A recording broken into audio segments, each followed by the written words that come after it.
Hello and welcome to another 140k Imperial Guard Tactics video. Now before we get into today's video, I would like to say a huge thank you to Eric Cruzat for sending in some awesome pictures of his Imperial Guard army. Really impressive collection here. Very grand display of armour and air power, to be totally honest. I think I've actually seen his army pop up on maybe the Warhammer Reddit and also the Bolter and Chainsaw. I think I followed the painting thread for this army. Have to say, it looks really cool. Love the tan colour scheme. Also love some of the old school sort of olive green colour scheme on some of the flyers. Looks absolutely fantastic. Thank you for sending these pictures in, Eric. If anyone else has got any cool pictures they want me to use in my videos, please post them on my Facebook page. There will be a link down in the description below. And if you don't use Facebook, you can email them to me at mordianglorytv at gmail.com. mordianglorytv@gmail.com. There we go. One other little bit of admin before we get into today's video. Another reminder, guys, there is a big Patreon supporter giveaway going on at the moment. End of year giveaway. I'm giving away over £175 worth of models. It's going to be either the Bastion Platoon box set, if that's still available, or it's going to be the Defence Force box set, and on top of that, a start collecting set of your choice. So you can either have the Guard or the Militarum Tempestus one. Long story short, guys, battalions worth of models plus extra trimmings, giving it away as a way of saying a big thank you to my Patreon supporters. I've seen really good growth in my channel this year.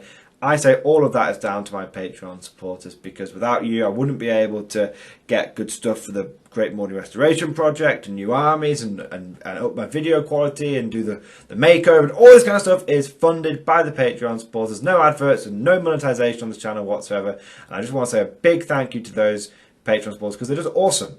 You are really awesome, and I don't make a big enough deal out of my Patreon supporters, and I've decided that's just wrong. I used to get a bit embarrassed about it. Anyway, I'm not going to do that anymore. I'm going to sing from the rooftops saying how awesome you guys are. So thank you for supporting me, and my way of sort of saying thank you to you guys. Big Christmas blowout, £175 models giveaway. If you're interested, just go over to the Mording Glory Patreon page, link down in the description below, and sign up. There's no minimum, there's no maximum. You know, $1, $100, doesn't matter to me. I'm just grateful for any support that I can get. So that's all the introduction done. I'm sure you guys want to get into today's video. So today's video, guys, we're going to be talking about Sentinels by popular demand. I must have been asked at least a dozen times down in the comment section below, Morning Glory, what do you think about Sentinels in 9th edition? Now, my initial reaction to Sentinels in 9th edition was lukewarm, to say the least. Wasn't overly keen on them. But I am beginning to revise that opinion. I am, guys. Maybe it is like Stockholm Syndrome, and just every time I see a comment, it persuades me a little bit more. Who knows?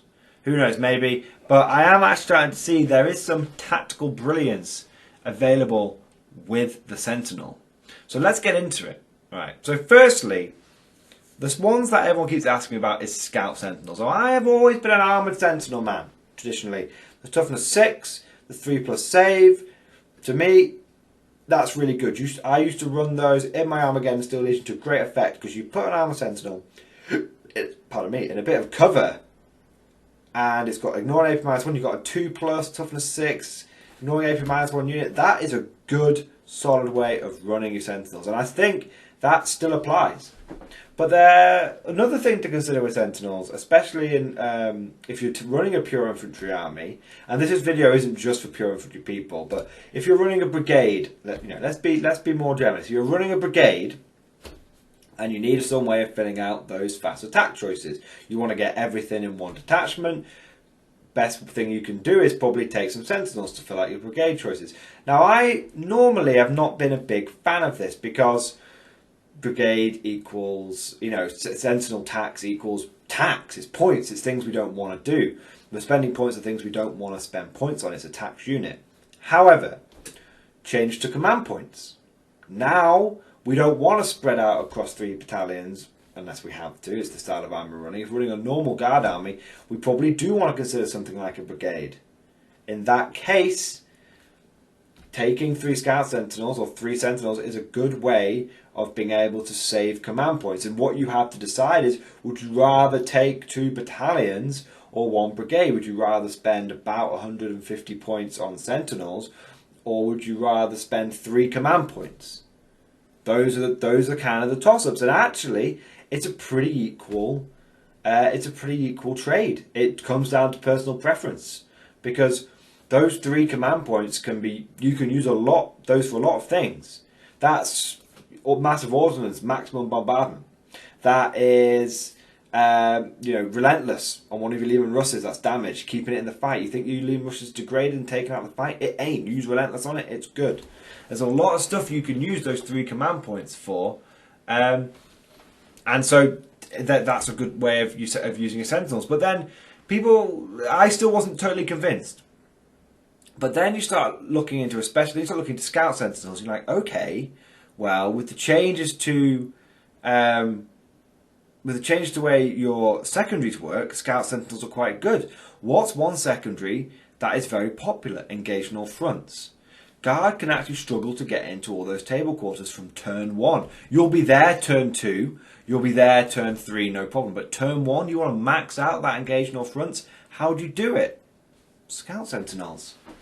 Those bad boys can have a nice pre-game move, 9 inches I believe. I think it's 9 inches for scout, 8 inches for armor sentinels. Either way, nice pre-game move. Then you do your actual movement. You're in every table quarter if you get turn 1. That's 3 victory points. Not just 2, that's 3 victory points. Would you take 3 scout sentinels to get 3 victory points?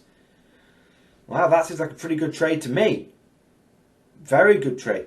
Also starts allowing you to put yourself on objectives. What if you're facing what if the enemy army is slow? What if you get turn 2 and the enemy doesn't kill your scout sentinels? They're pretty low priority, aren't they? Well, it doesn't matter turn 1, turn 2, but either way, your scout sentinels are pretty low priority. So what happens? You can move on to some objectives turn 1. Your enemy, that they could easily potentially get you some primary victory points as well. You stuck a heavy flamer on these bad boys. You've got an extended range on that heavy flamer now. See, at the beginning of 9th, we didn't have that extended range. Now we do. 12-inch heavy flamer. That's pretty tasty. That's pretty good. So, now when you start putting all these things together, I now think there's a really solid case to be made for the Scout Sentinel. I used to totally write them off. Now I think that they've got a good choice. I think at the very least, my opinion on Sentinels has changed to this, which is before I used to only think of Armor Sentinels as nice backfield, anti-deep strike, durable things that you can stick in a bit of cover and they'd never shift. Now I see Scout Sentinels as having an equally important role. They can get you good victory points, they can save you command points, they can be roadblock units, they can deny enemy deep strike. All these things are really good. So my opinion on Sentinels is, guys, it is now entirely up to, I think they've got great tactical flexibility. I think it's down to personal preference. Do you want command points or do you want actual army points? I think that's what it comes down to. And I think previously that was a difficult decision. Now I think, not previously it wasn't a difficult decision. Previously I would always spend the command points. Now I think Scout Sentinels have got a place. I don't think they're attack unit anymore. Let me know what you guys think down in the comment section below. I think, as I've described, using them to get engaged on fronts is a really, really good use of your Scout Sentinels. One last thing to mention before we end the video, because I'm conscious I've already repeated myself already. One last thing to mention is Scout Sentinels are quite good for not giving away secondaries. They're only worth 2 victory points each. Now you could take, I would say, the maximum Sentinels I would take to not give away victory points would be 5. Okay, so you took 5 Scout Sentinels or Armor Sentinels, doesn't really matter. That would be the maximum I'd take. Any more than that, you start giving away 10 plus points to the enemy, they become a tempting target. So 3 to fill out a brigade, fine, they don't give away too many victory points, they'll actually score you some. If you actually want to run lots of them, I'd look at maybe 5. The way I would run those 5 is I'd take 1 big group of 3 and then 2 individual ones and I'd run them in a brigade. The big group of 3 I could then use strike hard, strike fast, the stratagem that gives them +2 to hit on the first turn of the game. And then you put you know, las cannons and hunter killer missiles on those, and you just launch them into the enemy. That's a really, really good way of using them. Hunter killer missiles have got stronger. Strike first, strike fast just got even more efficient. It's a really good way of using them is hunter killer missiles. I've done videos in the past on how hunter killer missile spam is actually a legit thing for the guard because of sentinels. If you're going to be, yeah, I would think, you know, taking a squad of 3 and using that stratagem, really effective. Really, really effective. Anyway, guys, let me know what you think down in the comment section below. And of course, I'll see you guys next time.